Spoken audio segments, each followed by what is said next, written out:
आपले सण उत्सव म्हणजे नक्की काय? फक्त काही जुन्या पुराण्या कथा आणि कर्मकांड, की यामागे काहीतरी खोल, काहीतरी वैज्ञानिक कारणं दडलेली आहेत? आज आपण नेमकं हेच शोधणार आहोत की आपल्या सणांमध्ये आरोग्याचं कोणतं रहस्य लपलेलं आहे. आणि हाच प्रश्न खरं तर खूप महत्वाचा आहे. या प्रश्नामुळेच आपण एका वेगळ्याच दृष्टिकोनातून विचार करायला लागतो.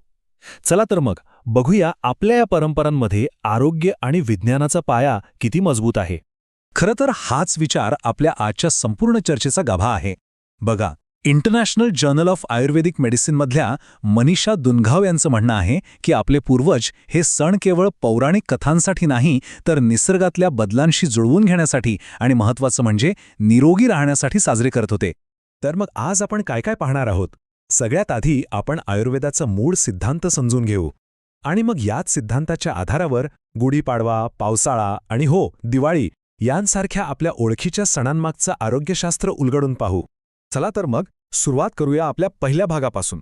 यात आपण हे समजून घेणार आहोत की आपले सण हे काही अचानक आलेले नाहीत, तर प्रत्येक ऋतूमध्ये होणाऱ्या बदलांना दिलेला एक विचारपूर्वक, एक प्लॅन केलेला प्रतिसाद आहेत.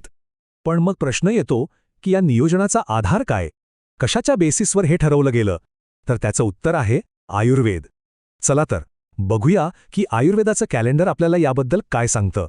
तर आयुर्वेदानुसार आपलं वर्ष हे मुख्यत्वे 2 भागांमध्ये विभागलेलं आहे. पहिला म्हणजे आदान काळ, म्हणजे घेण्याचा काळ. यात सूर्य जास्त प्रखर असतो आणि तो आपली शक्ती जणू काही खेचून घेतो, त्यामुळे आपली ताकद कमी होते. आणि दुसरा आहे विसर्ग काळ, म्हणजे देण्याचा काळ. यात निसर्ग आपल्याला पुन्हा शक्ती आणि ऊर्जा देतो, आपली ताकद वाढते. आता फक्त हे 2 काळच नाहीत, तर आयुर्वेदात आणखी एक खूप महत्वाची संकल्पना आहे, ती म्हणजे 3 दोषांची. हे 3 दोष म्हणजे आपल्या शरीरातल्या ऊर्जेचं संतुलन सांभाळणारे 3 स्तंभच आहेत असं म्हणायला हरकत नाही. तर हे 3 दोष म्हणजे वात, पित्त आणि कफ.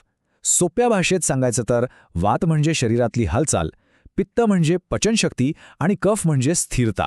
आता होतं काय की प्रत्येक ऋतू बदलला की यापैकी कोणता ना कोणता दोष वाढतो किंवा कमी होतो, आणि आपले सण ते नेमकं याच असंतुलनाला पुन्हा संतुलित करण्यासाठी मदत करतात. कमाल आहे ना? बरं, हे सगळं ऐकायला छान वाटतंय, पण प्रत्यक्षात हे कसं काम करतं? चला एक ठोस उदाहरण घेऊया. सुरुवात करूया आपल्या सगळ्यांच्या परिचयाच्या गुढीपाडव्यापासून. आपण सगळेच गुढीपाडवा म्हणजे हिंदू नववर्षाचा पहिला दिवस म्हणून ओळखतो, हो ना? ही झाली त्याची एक सांस्कृतिक ओळख.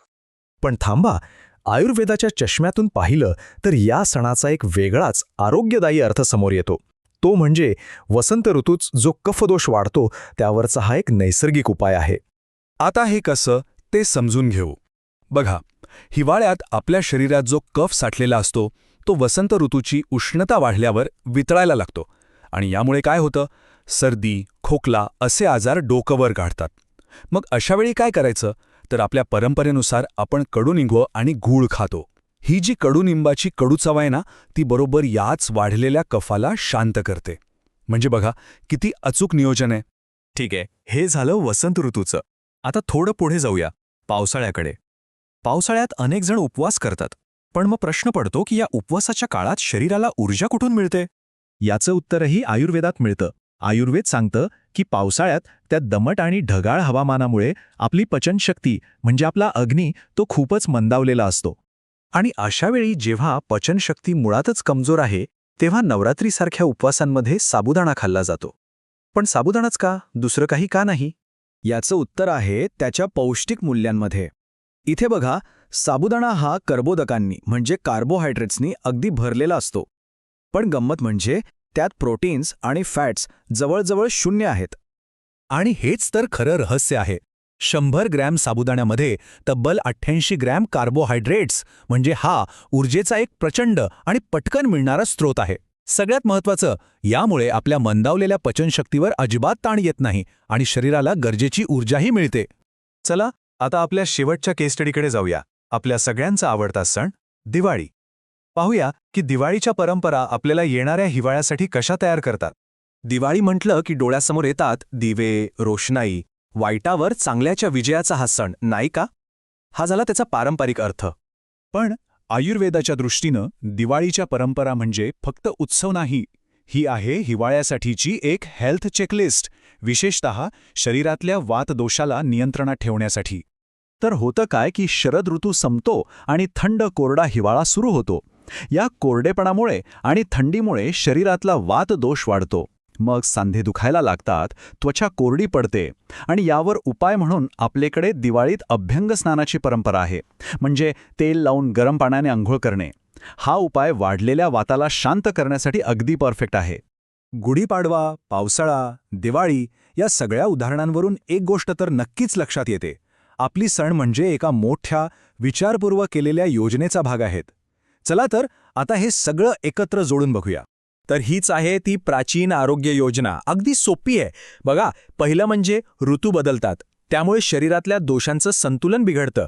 आणि मग तिसरी पायरी म्हणून आपले सण येतात, जे योग्य आहार आणि विधींच्या माध्यमातून हे बिघडलेलं संतुलन पुन्हा जागेवर आणतात. किती हुशारीने हे सगळे एकमेकांशी जोडले, नाही का?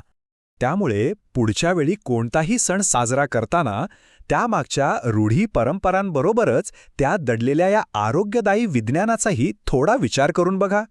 कोण जाणे, आपल्या प्रत्येक परंपरेत असे कितीतरी वैज्ञानिक खजिने लपलेले असतील.